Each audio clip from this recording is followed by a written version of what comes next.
What's going on, everybody? Welcome to another episode of the Artful Chiropractor Podcast. My name is Dr. Ray Daniels, and this episode is a conversation between my brother, Jamal Früster, DC2B, out in Atlanta, Georgia at Life U, and Dr. Lance Von Stade. They dive into level 3. All the things level 3, and the wave dynamics, the movement progressions, the why, the what, the how, authentic expression, self-actualization, picking up the subtleties, and what we need to do to train for level 3. So if you're setting up your intentions, your goals for 2019, and you want to be there in the Bay Area next November for level 3, this is going to be an awesome episode to listen to and to really start to reverse engineer your 2019, what you need to do, what the training needs to look like so you can get there and be ready to rock it. So without further ado, sit back and enjoy this episode.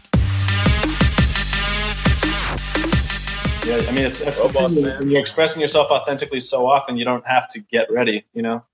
That's a big piece of, I think, what we talk about in KTC. I don't know if that ever comes off in that language, but when you're expressing yourself authentically, which is what level 2 really gets into, and coming off of that weekend, that's definitely right in my consciousness, being present for an entire weekend and really having those moments to tap back in. The more often we spend in that moment of authenticity, connected with ourselves, where it's not my internal self and then I'm having to translate everything that I'm thinking into language that can be received. I'm just speaking my mind. You know, at first, especially when you really care about other people, hearing a message that they can hear, it takes a little bit longer and it's a little less raw. But over time, you close that gap and your internal language starts to match your external language. And now you don't have to wait. You can be real time dropping bombs or giving empathy or giving adjustments, because the moment that the window opens is the moment that you're at the window. It's not like, oh shit, the window's opening, I got to get there, but I'm just doing my own internal process. And whether it's speaking or moving or adjusting, it's all the same. And it's all about authenticity and presence. You live it. It's cool to see. You're real time. And I appreciate that about you. Wow. Real time. I love that, brother. And hey, man, I just got to pay thanks to the culture. I mean, yeah, give some hearts for this man for just dropping the energy already. You can tell he's just coming off from like a level 2 and just honored, boss, man. What is KTC level 3 from your vision from last year to this year, with what your vibe is on? And then I guess hit us with some expectations and how to set up the best experience, if you will. Cool. So what is level 3? From my perspective, any expectations we have, reflecting on last year. I'm just making some notes. Boom. Okay. Sure. So I think before we get into what it is, we got to start with the why. So why do we progress further? Why take it to level 3? And it's funny to say further because in reality, it's deeper. Why go deeper within ourselves? Because I think we all know that the path that we travel inward is what we express outward. And so that's what level 3 is for me. It's taking the fundamentals that we built at level 1, where we start to test them at level 2. And then at level 3, we learn how to link everything together and we get out of the conscious decisions that we make to move. And we realize that movement happens through us and we become a part of the bigger system. So when you realize that the human body is another part of nature, like a tree that stands there and blows in the wind and it blows in waves and grows in spirals, the human body does the same thing. We move in waves. Even if I just go to reach and touch the like button, my body moves in a wave pattern to do that. And as I go to reach, if my hand is here, you'll notice that as I'm going to reach, it spirals in. Movement in the human body is built through waves and spirals. And we don't have to consciously think to move. When something happens, there's a stimulus, our subconscious mind knows what's best for us, and it's going to jockey to do what needs to get done. It's when we consciously think about whether that decision is correct that we'll stop ourselves and second guess ourselves. And that's why, you know, as an athlete or any athletes or musicians, the best moments are in the flow. And it's funny because wave dynamics is also flowing. So when we become part of the natural system that grew us and that maintains us, and we move within that system uninhibited, authentically, it's in waves and spirals and it looks really beautiful. And so when you think about the progression of level 1, 2, and 3, level 1 is how do we become safe in our bodies and start to connect to ourselves? Level 2 is how do we connect so deeply to ourselves that we lose ourselves in it. And level 3 is, to me, it's authentic expression. It's the artistry. If you look at the progression of needs being met, sustenance and safety are at the bottom. That's level 1. Then you have community and love in the middle. That's level 2. That's the emotional state and self-esteem, all of those things. At level 2, you start to dive into yourself and take care of all the things that might be holding you back from that self-actualization. And level 3, that's artistic expression. That's self-actualization. Woo! Some people will call it spirit. For me, it's like the forces of nature being able to run through my body uninhibited. For me to be able to consciously maybe participate in it and enjoy it as it's happening, but not trying to stop it because I'm building a trust because I've done the training. That's level 3. Beautiful articulated, of course. You know, it is pretty beautiful watching you move too. Thanks, man. Yeah, I don't want to monologue too much. I tend to go on these long monologues because I got all of it in my head. You know, do it, bro. Do it. So many nuggets. You're in the flow, and whatever dropping down coming through you is meant to be. Yeah. So for me, that's the why of level 3. It's giving us a space where we can start to realize how many of these patterns that we've built. We have fundamental movement patterns. We have the adaptations that we make, but now how do we link them all together? So getting into more of the how of level 3, and I'm speaking from the movement perspective, but they're so overlaid, the artistry and the movement. You know, it's just authentically expressing yourself. And if you have an intention of what you want to do from a chiropractic artistry side, you're going to use your movements to be a part of that experience, whether it's how you soften, how you approach, how you, I won't say disconnect, how you let go and hold space. You know, your body's communicating that. It's basically telling the story. So how we accomplish it, spirals and waves, starting from basic positions of the human body. We have a certain amount of basic positions is what they're called. So squatting, sitting, prone, supine, hinging. You can have these different positions that you guys have all learned at level 1 and 2. We start to explore them at level 2 with one example of a flow that most people have gone through, like the move nat, hip hinging up, this as we go into the windmill and come back out of it. That little movement flow that takes 3 or 4 minutes or so. At level 3, we have 4 different movement flows, and we link them through transitions. And so you have one that has maybe 1 or 2 basic positions that you flow between. But then how do you have 2 more basic positions and find the most efficient way to get from one position to the next, flowing in and out of it? And by the end of the weekend, you've learned 4 different flows that you link together that include spirals and waves, and you flow through the entire thing, which can take up to 10, 12 minutes or so. And then after the level 3, I go home, I shoot a video of myself performing the entire movement, and I share it with you guys.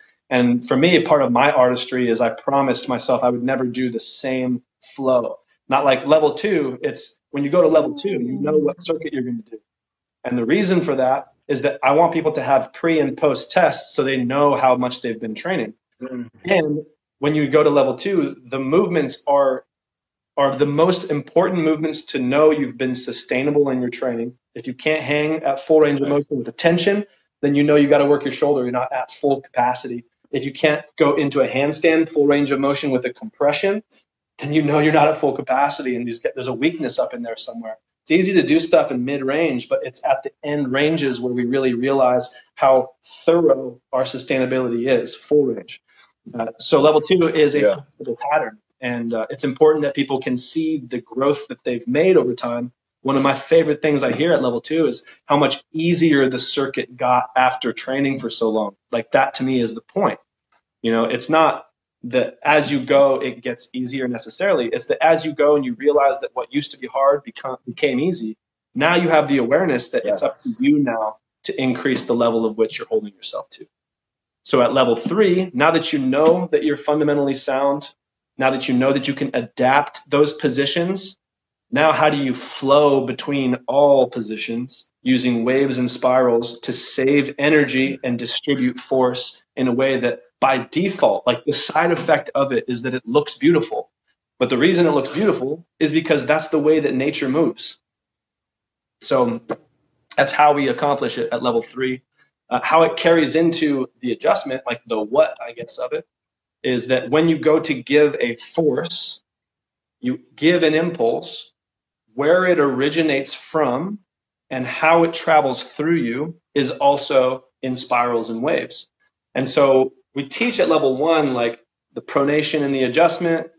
We talk about intra-abdominal pressure. We do a lot of decompression at level 1 because most people come in just compressed and forward here. They're not aware of their body at all. So yes, we'll drop in some of the cues of intra-abdominal pressure. Yes, we'll talk about the 3-dimensional aspect of the impulse, but most people are so still aware of their physical body at level 1 that none of that stuff gets applied right away. They're still trying to figure out how to be in their body.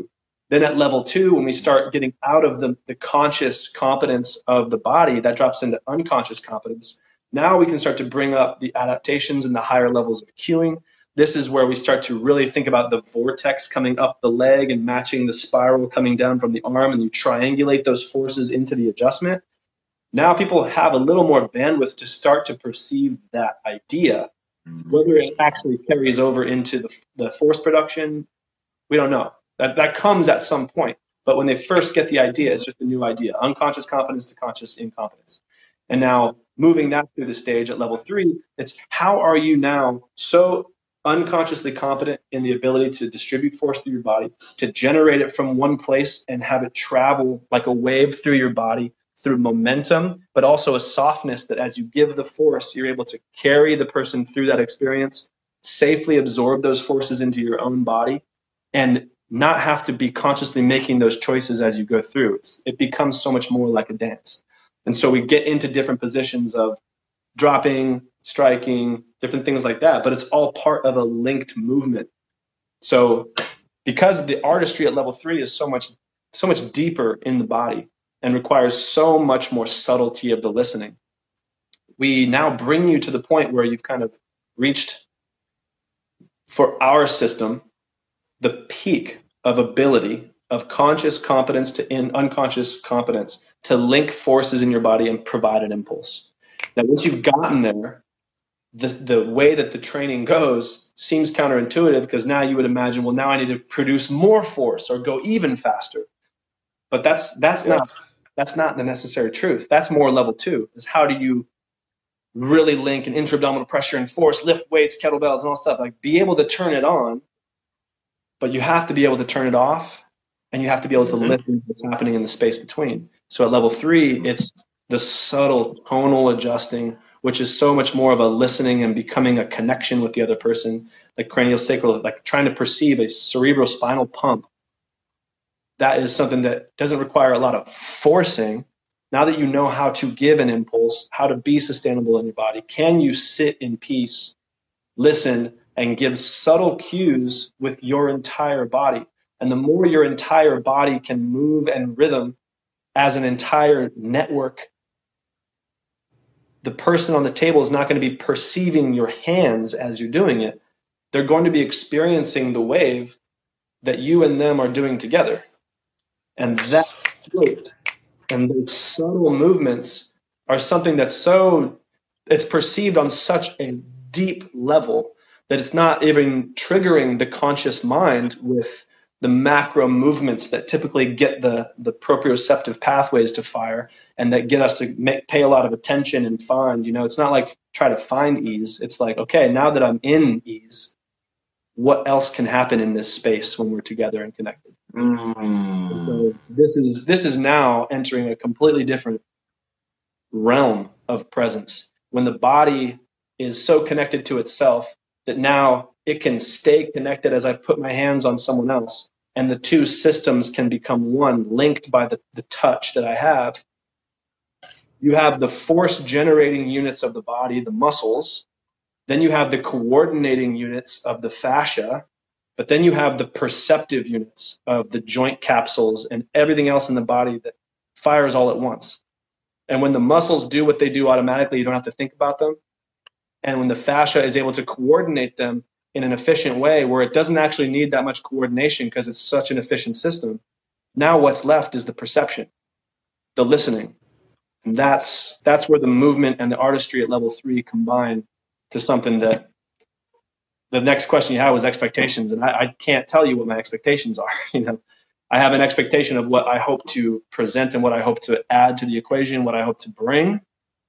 But when it comes to outcomes, I don't have a lot of expectations other than satisfaction. Yeah. Feeling satisfied that we've come together as a group of people who have been training for a long time, doing work that is very rare to see done over a long period of time. And therefore, we all get to experience something that not a lot of people on our planet get to experience. And I think I tend not to have attachment to outcomes, like the give, love, serve without expectation of something in return. It's like, well, the expectation, yes, maybe I do have an expectation, but I don't want to have an attachment to that. I'm willing to participate in the process. And if the group goes somewhere that I didn't expect, I'm not going to hold on with attachment to my expectation, but I might have a light grasp. And that light grasp for me is just the process of which we've maintained a connection through the journey of level 3.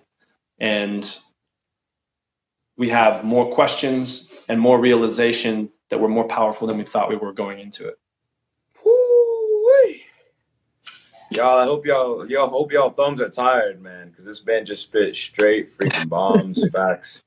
So many, just articulated in such a way. It goes again, my brother. And I forgive me if I said expectations, but I'm glad that I did say the expectations. So that way, I think people can then begin to let go of their own expectations with an adjustment, with an outcome, because ultimately, like you said so beautifully, my man, once you're connected movement-wise and you're connected in your own body and you're kind of just flowing through and you're in that unconscious confidence and you just let what flows through and drop in, that's what needs to, brother, man. And shoot, how we doing on time, by the way?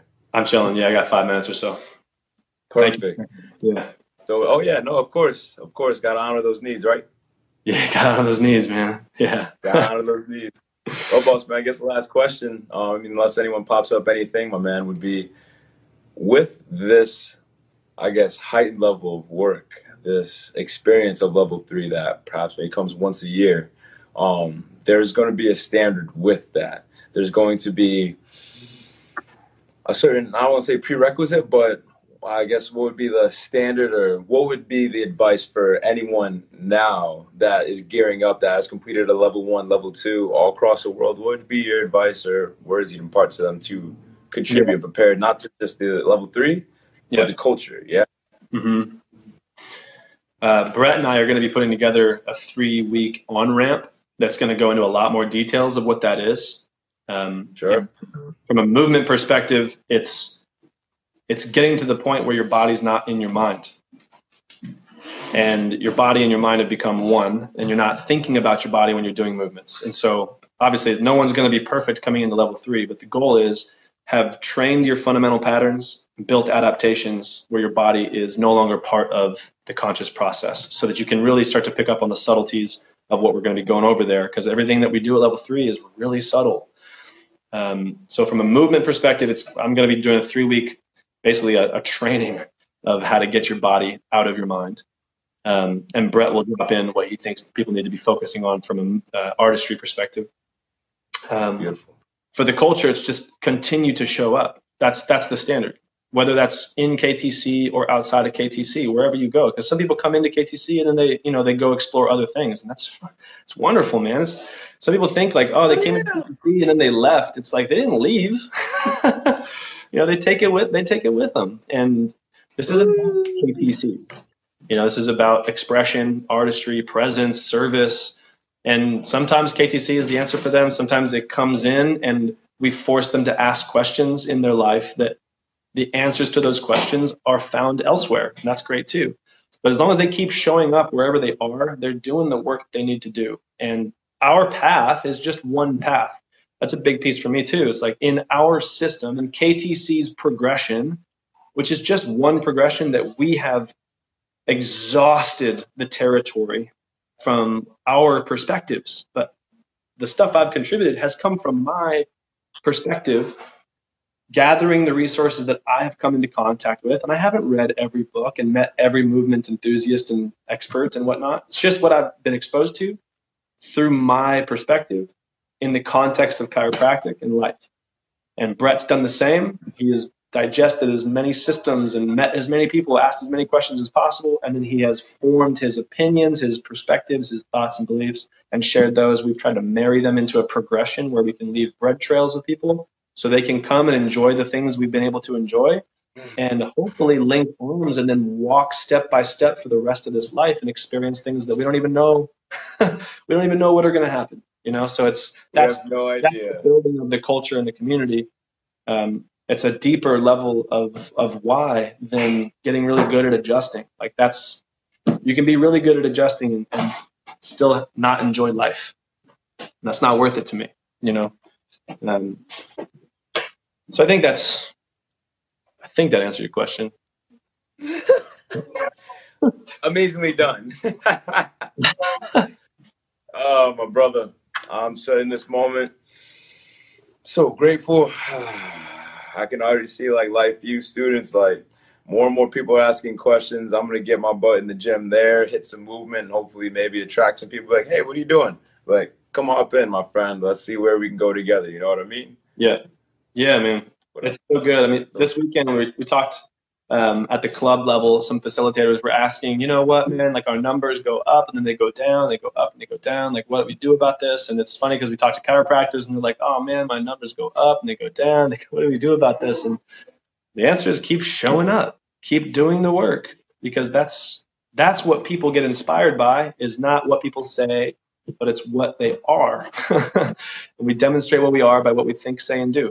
So the more often all three of those things align in integrity with our values, we exude ease and we invite people into our space. So whether you're a facilitator, whether you're someone who has trained and come and gone, like, I hope all of you feel nourished and a part of this community as equally as anyone else. Even if you're out there and you have said negative things about the culture, to me, anytime someone's talking shit, it's just that they don't understand. And when they don't understand, they don't feel safe. And to me, it's connecting to the need for safety before anything else. When people's needs for safety go up, their fear goes down, connection can happen. So that's the path we're all on, just trying to connect with ourselves so that we can help others connect with themselves.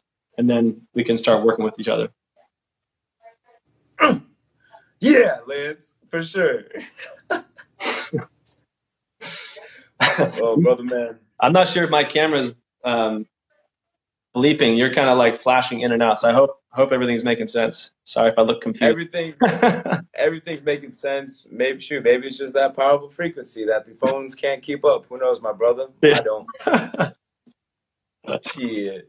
Well, my man, I know you got two amazing kids from last year, and it's so cool to uncover what's in the box. Like I kind of, it's because everything is so linked and everything is all one. It's funny to like go into one realm, like we just came off of level 2, and that like container that we try to keep it in so that it's actually digestible. It's like if you showed up to eat Thanksgiving dinner, but there were no plates, it's like you just freaking throw all the food on the table and like put your meal together. It doesn't make sense, but it's like, okay, here's your appetizer plate.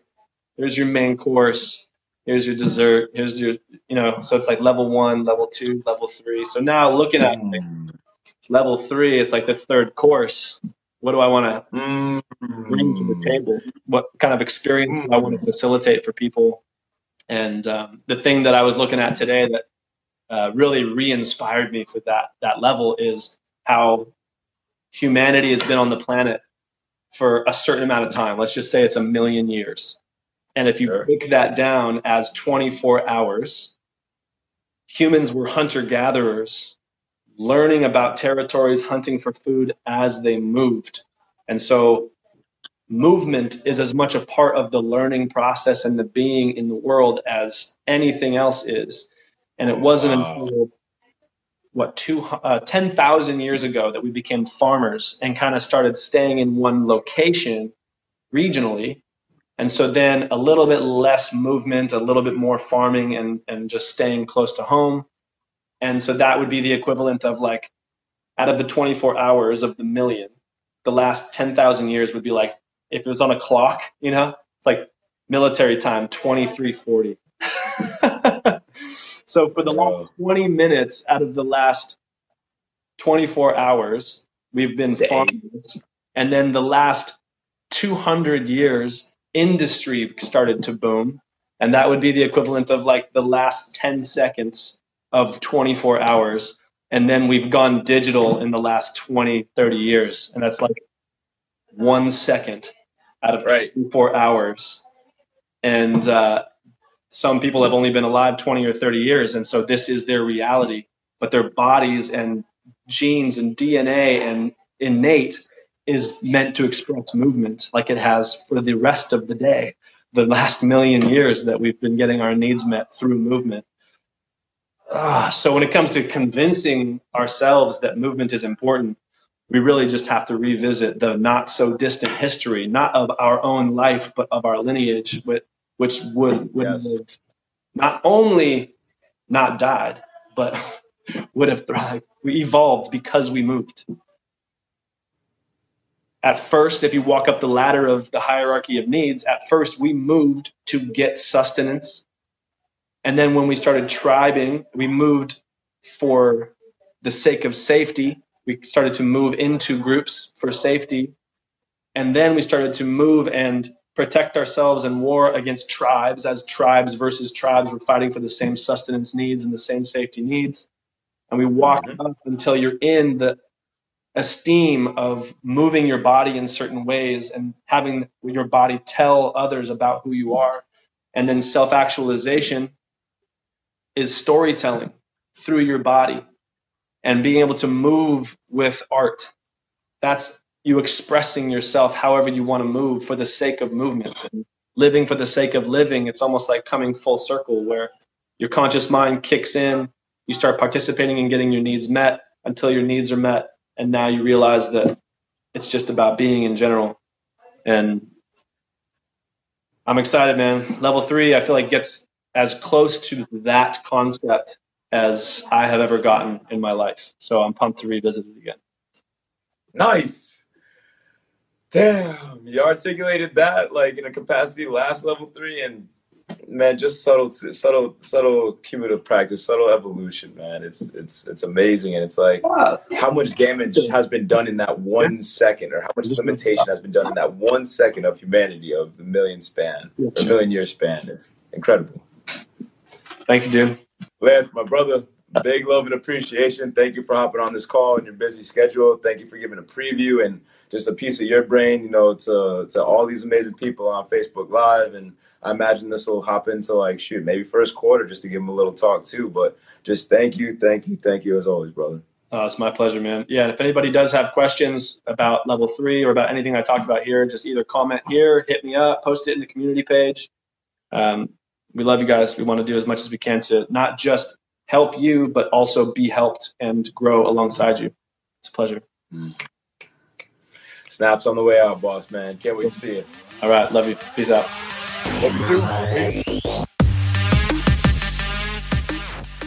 All right, TAC listeners, if you enjoy this one, head over to iTunes or Stitcher so you can subscribe to the podcast and get an automatic download of our newest episode each and every week. While you're at it, we love a review, a comment, a rating, anything that will allow us to reach more docs and more students and continue to raise the bar in chiropractic performance training. If you haven't yet checked out the artfulchiropractor.com, you can do that for show notes for this episode and previous ones, along with any of the resources that our docs are dropping. And if you haven't yet checked out the Kairos Training Culture Community Facebook page, you have to get there, send a request with a message of who you are and why you want to be a part of the group, because there are so many amazing golden nuggets that are being dropped every single day that are elevating the chiropractic performance game. So with that, I hope you all have an amazing rest of your week as always, and until next time, peace.